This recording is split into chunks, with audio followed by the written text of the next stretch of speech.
Nasunog ang hilera ng mga tindahan sa Quezon City na naghahanda pa naman daw sana para sa darating na bare months. Sa Maynila, pamilya naman ang nawala ng tiraan dahil din sa sunog.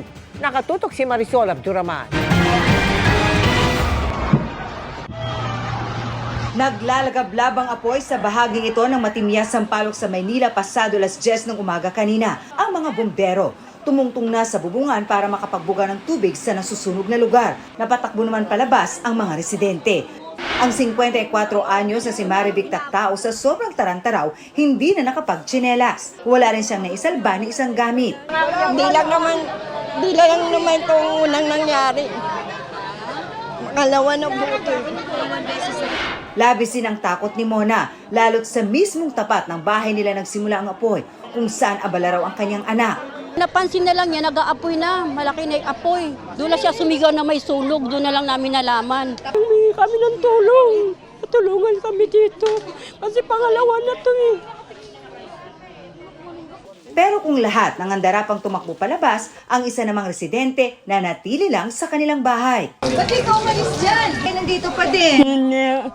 Ano binabantayan niyo dyan? Ng mga anak ko. Ala ka.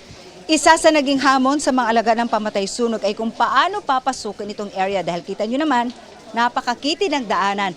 Lalo na raw doon sa looban na isang tao lang daw ang pwedeng magkasya. Isang tao lang po pwedeng pumasok. Mahaba po yung linyahan po namin. Umaabot po kami na alis mga 12 host po kasi may iskinita po siya. Hindi siya pwedeng pasukin po ng fire truck. Kung kayo ng doktor kayo sa... Siguro mga 12 po siguro hanggang 15 po.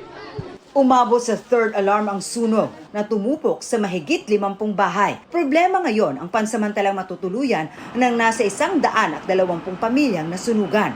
Ang paaralan kasing pwede sana maging evacuation center. Dito sa Lapesay na elementary school po, pero po ang problema po kasi ngayon may pasok na po kasi.